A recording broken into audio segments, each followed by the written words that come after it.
My grandmother made us all promise something at her deathbed. I was the only one who kept it. 3 years later, a lawyer found me. Grandma Eloise was 87 when the cancer finally won. She'd been fighting for 14 months, longer than anyone expected. Stubborn until the end. The whole family gathered in her hospice room that final afternoon. My parents, my uncle, my 2 cousins.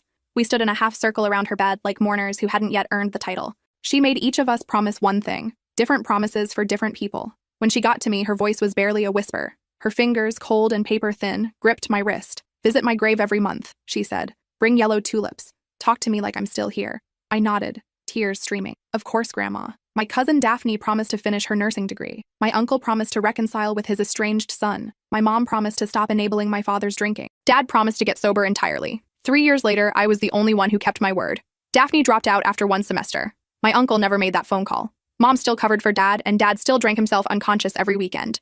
But every month, rain or shine, I drove 45 minutes to Meadowbrook Cemetery with a bouquet of yellow tulips. I'd sit on the bench beside her headstone and talk about my job, about my failed relationships, about how disappointed she'd be in everyone else. Sometimes I cried, sometimes I laughed. An elderly groundskeeper named Theodore started recognizing me. He'd wave from his golf cart and leave me in peace. The lawyer found me on a Tuesday afternoon. I was leaving work when a woman in a gray suit approached my car. "Are you Corinne Walsh?" she asked. I nodded, already suspicious. "My name is Marguerite Vance. I represent your late grandmother's estate." She handed me a business card. "We need to talk about her secondary will." I stared at her. "Secondary will?" she explained in the parking lot. Grandma had created 2 wills. The first was read immediately after her death. Standard distribution. House to my uncle. Savings split between her children. Jewelry divided among the grandchildren. But the second will was different. It was sealed with specific instructions. Open only after 3 years. Distribute only to family members who kept their promises. "Your grandmother hired a private investigator," Marguerite said carefully. "He's been monitoring all of you since her death." My stomach dropped. "Monitoring us?" "Cemetery logs, phone records, public documents." She paused. "You're the only one who fulfilled your promise, Corinne. The only one who visited her grave consistently for 3 years." I couldn't speak. Grandma had tested us. From beyond the grave, she'd set up an elaborate system to see who actually meant their promises and who was just performing grief for an audience. "What was in the secondary will?" I finally asked. Marguerite's expression shifted, something between sympathy and discomfort. "That's what we need to discuss privately. Can you come to my office tomorrow morning?" I agreed. That night, I couldn't sleep. I kept thinking about Grandma's grip on my wrist, the way she'd looked at me differently than the others, like she already knew. The next morning, I arrived at Marguerite's office at 9 a.m. sharp. She led me to a conference room where a thick folder sat on the mahogany table. "Before I open this," she said, "I need you to understand something. What's inside will change your family permanently. Your grandmother knew that. She wanted it that way." She slid the folder toward me. I opened it with trembling hands. The first page was a letter in Grandma's handwriting. The second page was a property deed. The third was a birth certificate I'd never seen before. A birth certificate with my father's name listed as the child. But the mother's name wasn't my grandmother. The name on the certificate read Vivian Cordero. I stared at it for what felt like hours. The date of birth matched my father's. The location was correct. But everything I knew about my family history crumbled in my hands. "I don't understand," I finally said. "My grandmother raised my father. There are photos of her pregnant. She talked about his birth all the time." Marguerite nodded slowly. "Your grandmother anticipated this confusion. That's why she wrote you this letter." She gestured to the handwritten pages. I picked them up, my hand still trembling, and began to read. "My dearest Corinne, if you're reading this, then you kept your promise. I knew you would. You were always the honest one, the loyal one. That's why I'm trusting you with the truth. Your father is not my biological son. In 1962, I was 24 years old and desperate for a child. Your grandfather and I had been trying for 3 years with no success. The doctors told me my chances were slim. I fell into a deep depression that nearly ended my marriage. My sister Vivian had the opposite problem. She was 19, unmarried, and pregnant by a man who wanted nothing to do with her. In those days, that kind of scandal destroyed families. Our parents gave her 2 choices: give up the baby or leave forever. She chose to give me her son. We staged everything. I wore padding under my dresses for months. Vivian hid in our parents' summer cottage until she delivered. On April 14th, 1962, I held your father for the first time and pretended he'd come from my body. Vivian left for California 3 days later. I never saw her again. For 60 years, I kept the secret. Your grandfather took it to his grave in 1998. I planned to take it to mine. But then the cancer came, and I started thinking about what I was leaving behind. Lies, Corinne. I was leaving behind lies. The property deed in this folder is for a house in Monterey, California. Vivian's house. She passed away in 2019, but she left everything to the child she never got to raise. The child who doesn't know she existed. Your father inherited a fortune from a mother he never knew he had. But here's where it gets complicated. Vivian had conditions in her will, too. The inheritance can only pass to your father if he's maintained sobriety for at least 1 year. She knew about his drinking. She hired investigators just like I did. She watched from a distance for decades, waiting for him to become the man she hoped he'd be. He never did. If your father fails the sobriety requirement, The inheritance passes to his children instead, equally divided. But only to those children who demonstrate what Vivian called moral character worthy of the Cordero name. That's you, Corinne. Just you. Daphne broke her promise within months. Your father never even tried. But you drove 45 minutes every month for 3 years to bring flowers to an old woman's grave. You talked to me like I could still hear you. And honestly, sweetheart, I think I could. The inheritance is substantial. The house alone is worth $2.3 million. There are also investment accounts, a vintage car collection, and a storage unit full of family heirlooms that belong to you now. But that's not why I'm writing this letter. I'm writing because you deserve to know who you really are. You deserve to know why you've always felt like the outsider in our family, why you never quite fit. Vivian had a gift. She could see through people. She knew who was genuine and who was performing. She saw it in faces, in gestures, in the small moments others missed. I watched her predict divorces at weddings. I watched her identify liars in seconds. People called her strange. Our parents called her difficult. But she was never wrong. You have that gift, Corinne. I've watched you use it your whole life without even knowing what it was. You knew your father was an alcoholic before anyone admitted it. You knew your mother was unhappy years before she started sleeping in the guest room. You knew Daphne would drop out of nursing school because you saw the fear behind her smile. That intuition isn't random, it's genetic. It's Vivian's blood running through your veins. I'm sorry I lied to you. I'm sorry I lied to everyone. But I hope this letter explains why I chose you to carry this burden. You're the only one strong enough to handle the truth. And the truth is messy. What you do with it is up to you. Tell your father, or don't. Share the inheritance, or keep it. Reach out to Vivian's remaining family, or let them stay strangers. I won't judge you from wherever I am. I just wanted you to have the choice I never gave anyone else. Visit me one more time, Corinne. Bring yellow tulips. Tell me what you've decided. I think I'll be able to hear you. All my love, Grandma Eloise. I set down the letter. My vision was blurry. I hadn't realized I was crying until a tear splashed onto the mahogany table.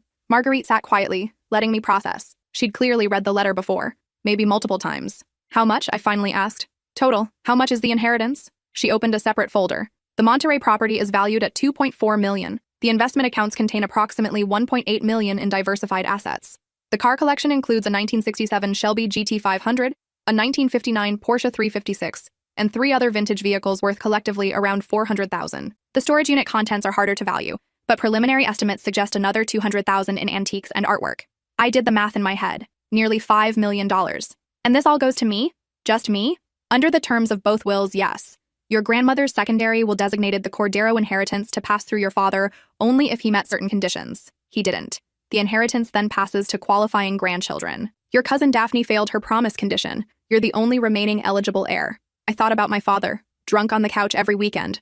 My mother covering for him, making excuses, hiding bottles from dinner guests. 3 years ago, he'd held Grandma's hand and promised to get sober. He'd cried, real tears, and then he'd stopped at a liquor store on the way home from her funeral. Does my father know about any of this? About Vivian? Marguerite shook her head. Your grandmother's instructions were explicit. The truth about his adoption was to be revealed only to the person who kept their promise. That person decides what happens next. So Grandma had given me more than money. She'd given me power. The power to reshape my entire family's understanding of itself. The power to give my father a fortune, or keep it for myself. The power to expose a 60-year lie or let it die with me. I need time, I said. Marguerite nodded. Of course. But I should mention one more thing. She pulled a photograph from the folder. This is Vivian, taken in 1995. I looked at the woman in the picture. She was in her 50s, standing on a beach with the ocean behind her. Her hair was dark and curly, shot through with gray. Her eyes were sharp and knowing. Her smile was small, almost secretive. She looked exactly like me. Not like my father, not like my grandmother, like me. The same jawline, the same slightly crooked nose, the same way of tilting her head. Genetics are strange, Marguerite said softly. Sometimes they skip a generation. I drove home in a daze. My apartment felt smaller than before, cheaper. I made tea I didn't drink and sat on my couch staring at the wall until the sun went down. My phone buzzed. A text from my mother. Dinner Sunday? Dad's doing better. 6 weeks sober. 6 weeks. After promising Grandma he'd quit entirely. After 3 years of chances. He'd managed 6 weeks and my mother was treating it like a miracle. I didn't respond. The next morning, I called in sick to work and drove to Meadowbrook Cemetery. Theodore waved from his golf cart as I walked through the gates.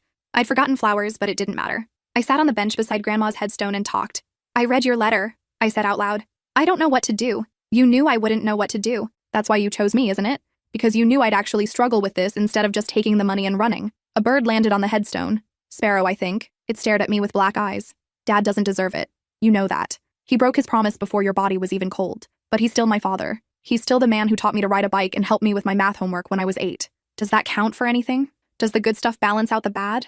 The sparrow flew away. No answers from beyond the grave. And Mom, she broke her promise too. She's still covering for him, still pretending everything's fine. But she's also the one who sat with me when I had nightmares. She made my Halloween costumes by hand until I was 12. She cried at my graduation. I pulled out the photograph of Vivian. But she's not really my grandmother, is she? Not genetically. And you're not really my grandmother either. You're my great aunt who raised a stolen baby and lied about it for 60 years.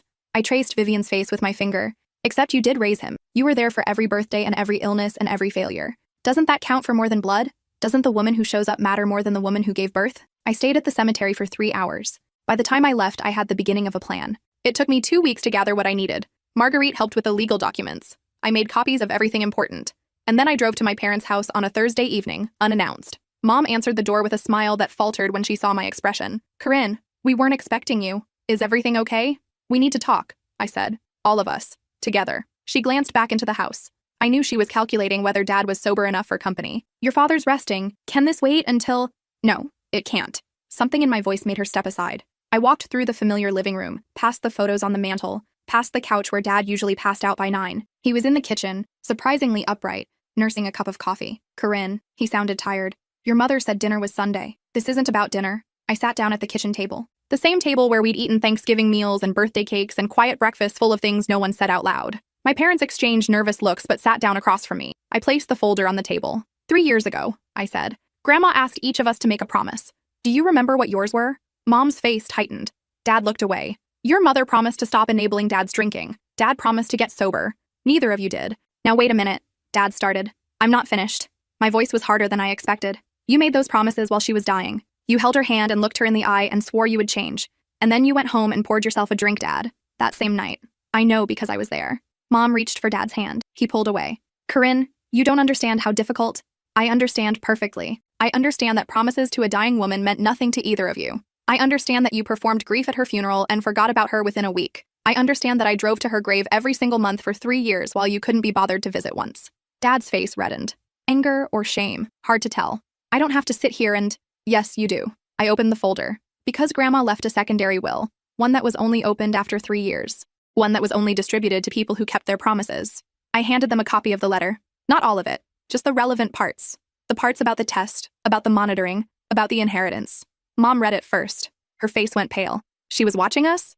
A private investigator. For 3 years. He documented everything. Your visits to the cemetery.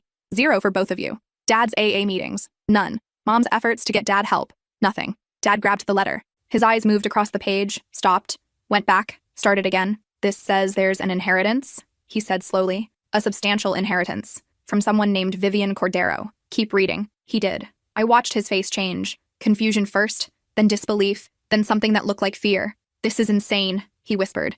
This says my mother wasn't my mother. This says I was adopted. You were. Grandma's sister Vivian gave birth to you in 1962. Grandma raised you as her own. No one knew except Grandma and Grandpa.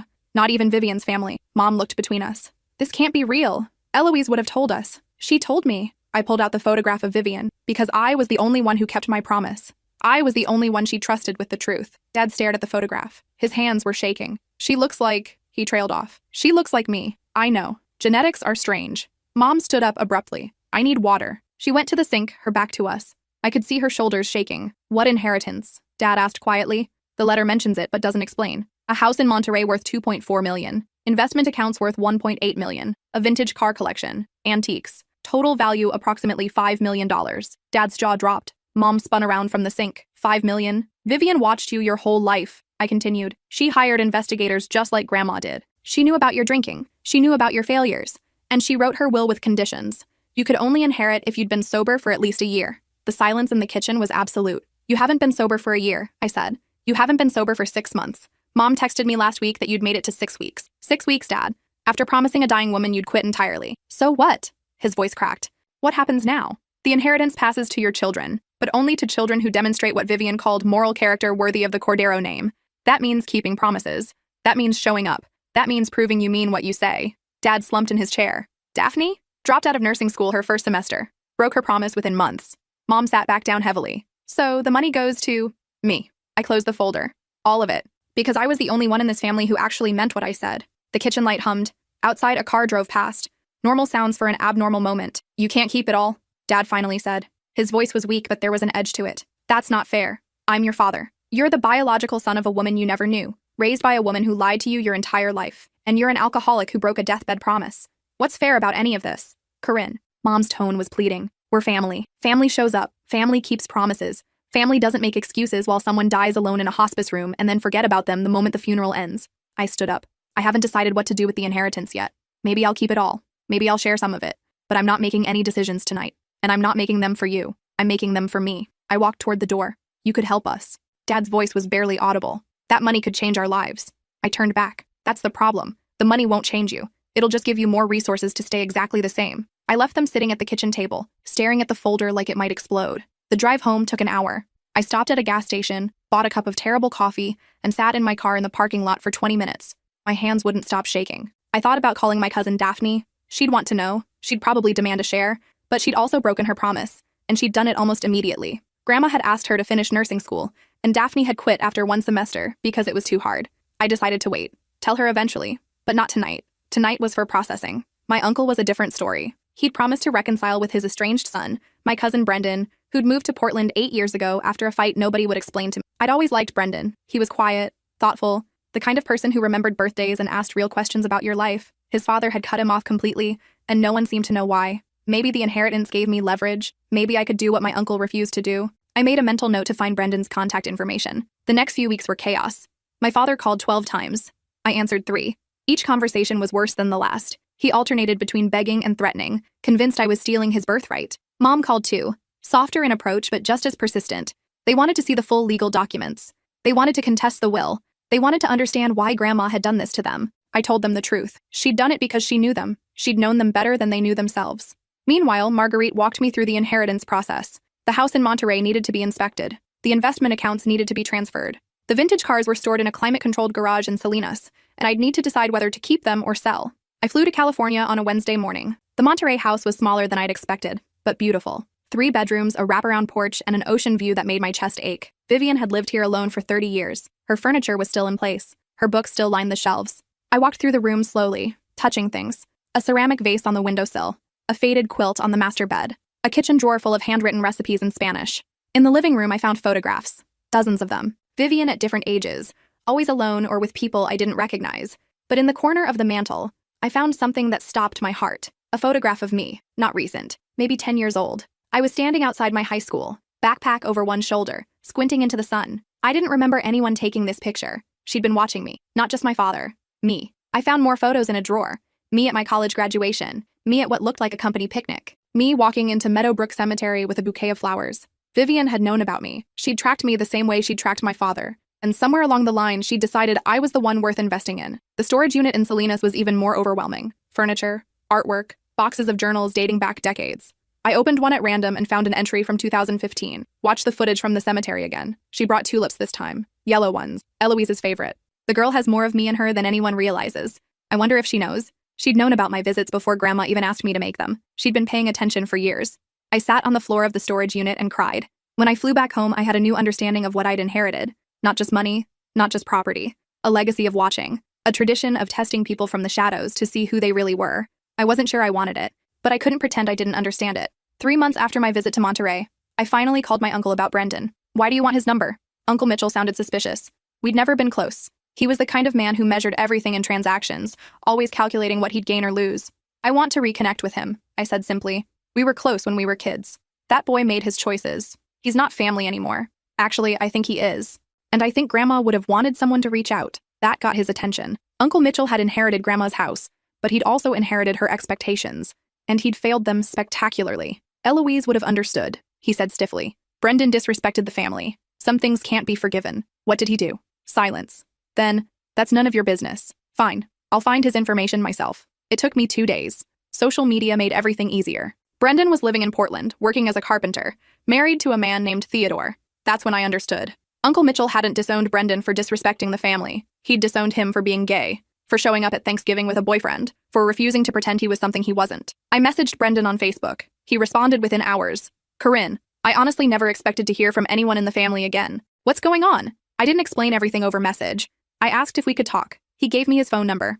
That night I called and told him the whole story. Grandma's secondary will, Vivian's secret, the inheritance, his father's broken promise and my father's alcoholism and my own strange position as the only person who'd kept their word. Brendan listened without interrupting. When I finished, he was quiet for a long moment. So let me get this straight. Great Aunt Vivian left millions to Uncle Richard, but he can't inherit because he's a drunk. The money goes to his kids instead, but Daphne broke her promise too. So you get everything. And now you're calling me because your father broke his promise. He was supposed to reconcile with you. He didn't. And I think that's wrong. You think it's wrong? I know it's wrong. He abandoned you because you're gay. That's not disrespecting the family. That's being yourself. Another long pause. What exactly are you proposing? I'm proposing that promises matter. Grandma asked your father to reconcile with you. He refused. But I can try to fix what he broke. Not for him, for you. Fix it how? This was the part I'd been thinking about for weeks. The part that kept me up at night. The inheritance is mine legally. I can do whatever I want with it. And what I want is to share it with people who deserve it. Not people who broke promises. Not people who performed grief. People who actually tried to be good. Brendan laughed softly. I haven't spoken to anyone in that family in 8 years. How do you know I've tried to be good? I don't. But I know you didn't break any promises. And I know your father wronged you. That counts for something. We talked for 2 more hours. By the end, I'd learned about his life in Portland. His husband, Theodore, was a physical therapist. They'd adopted a rescue dog named Gus. They were thinking about fostering kids. He'd built furniture for a children's hospital waiting room for free. He hadn't broken any promises because no one had given him the chance to make any. He'd been erased from the family before Grandma got sick. I want to give you a share of the inheritance, I said finally. You won't get what you would have gotten if your father had kept his promise. But you'll get something. Because that's what Grandma would have wanted if she'd known the full story. Brendan was crying. I could hear it through the phone. You don't have to do this. I know. That's why I'm doing it. I didn't tell anyone else. Not my parents, not Uncle Mitchell, not Daphne. The legal process took weeks. But Marguerite helped me set up a trust. Brendan received $500,000 and a portion of the investment accounts. He called me when the transfer went through. I don't know what to say. Say you'll visit Grandma's grave sometime. Bring something she would have liked. I will. And he did. 2 months later, Theodore texted me a photo. Brendan standing at Grandma's headstone holding a pot of yellow tulips. The family reunion happened in September, 6 months after I'd learned the truth. Uncle Mitchell hosted it at Grandma's old house, the one he'd inherited and immediately started renovating. Half the original character was already gone, replaced with modern fixtures and neutral paint. I almost didn't go, but something told me I needed to be there. Call it Vivian's gift.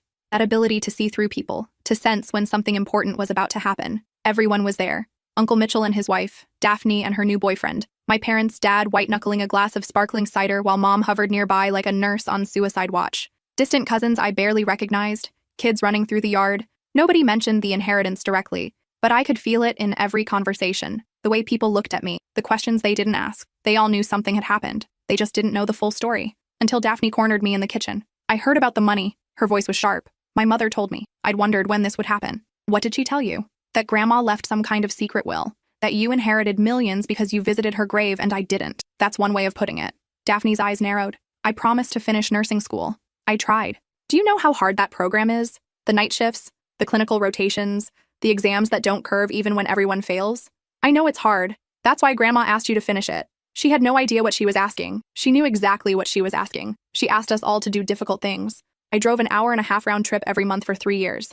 That wasn't easy either. Daphne stepped closer. You're really going to keep millions of dollars because you bought some flowers? I'm going to keep millions of dollars because I kept my word. There's a difference. Her face twisted. For a moment, I saw the cousin I'd grown up with. The one who used to braid my hair and share secrets at sleepovers. Then I saw the woman she'd become. Entitled and resentful and convinced the world owed her something. This isn't over, she said. Yes, it is. She stormed out. I poured myself a glass of water and went to find my parents. They were in the living room, Dad on the couch with his cider, Mom perched on the armrest beside him. They looked up when I approached. Can we talk outside? I asked. The backyard was quieter. Kids' voices faded into the distance. Dad sat on a patio chair, Mom standing beside him with her hand on his shoulder. I've made a decision about the inheritance, I said. Dad's jaw tightened. Mom's grip tightened too. I'm not sharing it with you, not the way you want me to. Dad started to speak. I held up my hand. But I'm also not abandoning you. You're still my parents. I still love you, and I want you to get better. Mom's eyes were wet. What does that mean? It means I'm paying for rehab, real rehab, a 90-day inpatient program in Arizona, the best facility I could. You go in next month, Dad. The deposit is already paid. Dad's face went through several emotions: anger, shame, something that might have been relief. And if I don't go, then nothing changes. You keep drinking, Mom keeps covering for you, and you never see a cent of the money. But if you go, if you actually try, I'll help with whatever comes next. Treatment, therapy, whatever you need to stay sober. Mom was crying now. Corinne, I don't know what to say. Don't say anything, just make sure he gets on the plane. I went back inside. The reunion continued around me, cousins laughing and kids shrieking and Uncle Mitchell grilling hamburgers like nothing had changed. But everything had changed. They just didn't know it yet. Dad went to rehab in October. 90 days in the Arizona desert, no phone, no visitors, no escape routes. Mom called me every week with updates from the family liaison. He was struggling. He was angry. He was finally dealing with things he'd buried for decades. By January, he was out, sober, shaky but sober. I flew home for his first week back. He looked different. Smaller somehow. Older. But his eyes were clear for the first time in years. "I'm sorry," he said when we were alone. "I don't expect you to forgive me, but I needed to say it."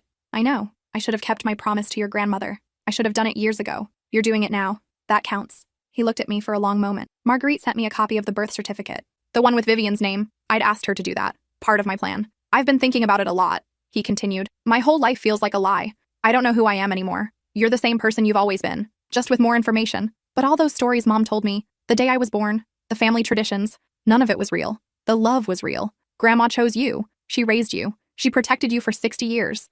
That's more than most people get." He nodded slowly. I could see him processing, wrestling with truths he wasn't ready to accept. "I want to see the house," he said finally. "Vivian's house. Will you take me?" We flew to Monterey 2 weeks later. I walked him through the rooms the same way I'd walked through them myself. He stood in the living room for a long time, staring at the photographs. "She was watching me," he whispered. "She was watching both of us." He found the photo of me at my high school, the one I'd found months ago. "You look just like her." "I know." He sat down on Vivian's couch. The furniture hadn't been changed.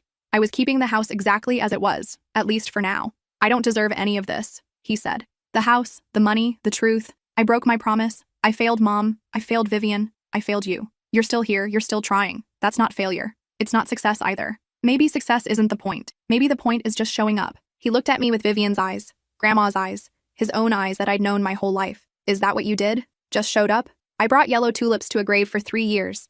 I sat on a bench and talked to a headstone. I didn't cure cancer or save the world. I just kept my promise.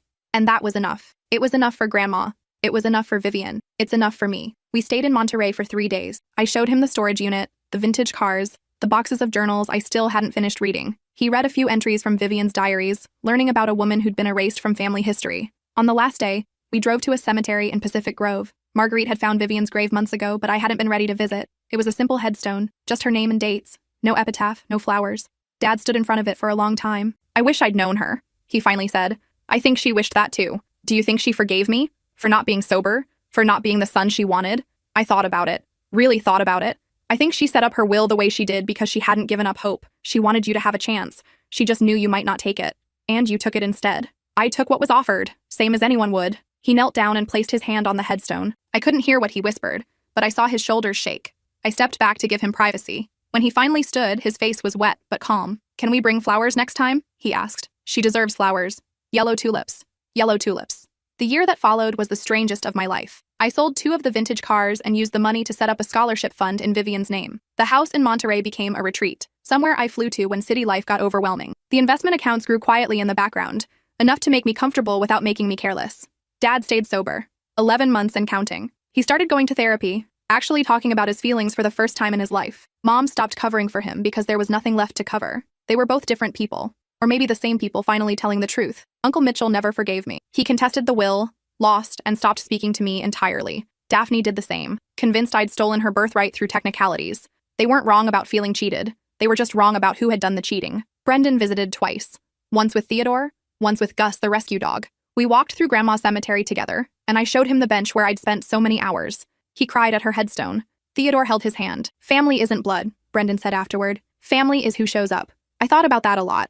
On the 1-year anniversary of learning the truth, I went back to Meadowbrook Cemetery. Theodore, the groundskeeper, had retired, replaced by a younger woman named Ingrid who didn't know my history yet. I brought yellow tulips, same as always. The headstone looked the same, the bench looked the same, but I was different. I sat down and talked. I kept the house. I gave away some of the money. Dad's sober. Brendan's back in my life. Uncle Mitchell hates me, but he hated me before, so that's not really a change. A bird landed on a nearby branch. Not a sparrow this time. Something bigger. A mockingbird, maybe. I read the rest of Vivian's journals. She wrote about you a lot.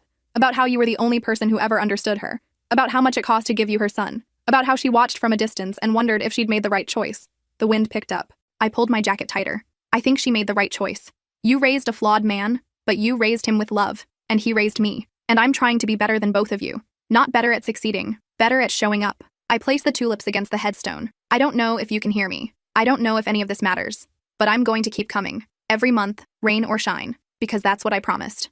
I stood up to leave. And I keep my promises. The mockingbird sang as I walked back to my car. The cemetery gates closed behind me. Somewhere in Monterey, a house full of memories waited for my next visit. Somewhere in Portland, Brendan was building furniture for children who needed something beautiful. Somewhere in Arizona, my father was waking up sober for the 327th day in a row. And here I was, standing in a parking lot with dirt on my knees and tulip pollen on my hands, wondering what came next. I got in the car, started the engine, pulled out of the lot. What came next was whatever I decided. That was Vivian's real gift.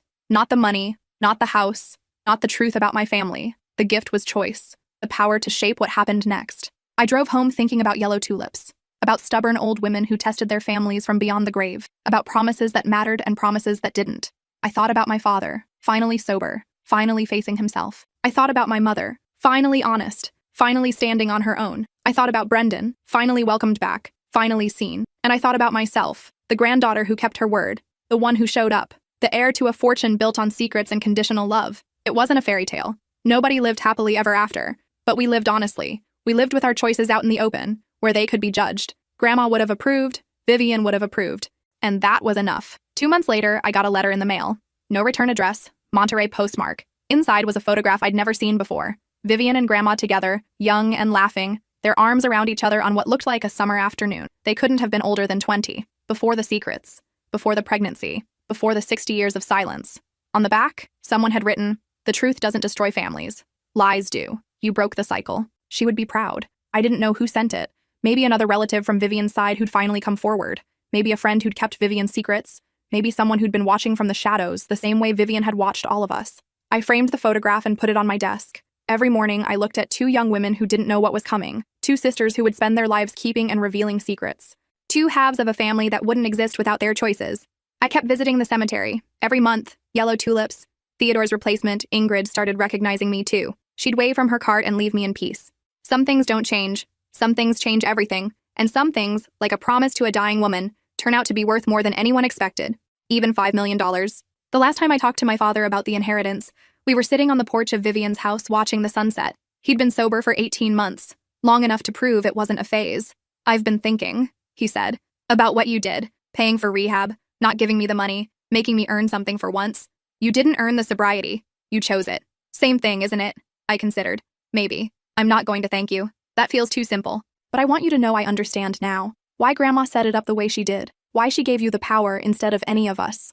Tell me." He turned to face me. His eyes were clear. Still Vivian's eyes. Still Grandma's eyes. But seeing things differently now. Because you were the only one she trusted to do the right thing. Not the easy thing. Not the profitable thing. The right thing. Did I do the right thing? He smiled. The first real smile I'd seen from him in years. "You did exactly what she would have done. Exactly what Vivian would have done. You tested us. You gave us chances. And you let the results speak for themselves." That sounds manipulative when you say it like that. Manipulation is when you lie. You told us the truth. You just made us deal with it. The sun dropped below the horizon. The ocean turned from gold to purple to black. "I'm glad you're sober," I said. "I'm glad you kept your promise." We sat there until the stars came out. Two people who shared blood and history and secrets, finally able to sit together without the weight of lies between us. It wasn't redemption. It wasn't forgiveness. It was just presence. Two people showing up for each other at the end of a long journey. Grandma would have approved, Vivian would have smiled, and somewhere in Meadowbrook Cemetery, a headstone covered in yellow tulips stood guard over the woman who had started it all, the woman who had tested us, the woman who had waited 3 years to see who we really were, the woman who had known, even at the end, that promises matter, that showing up matters, that the person who visits your grave is the person who deserves your trust. I visit every month, rain or shine, yellow tulips in hand, and every time I sit on that bench, I swear I can hear her voice. "Thank you, Corinne. Thank you for keeping your word. I keep my promises." That's what she taught me. That's what Vivian left me. That's what the inheritance really meant. Not money, not property, not secrets finally revealed. Just the knowledge that integrity has value, that consistency matters, that the person who shows up is the person worth trusting. I think about that every time I buy yellow tulips, every time I make the drive, every time I sit on that bench and talk to a headstone. Some people inherit houses, some people inherit fortunes, some people inherit nothing but debt and disappointment. I inherited the responsibility to tell the truth, and I intend to keep it.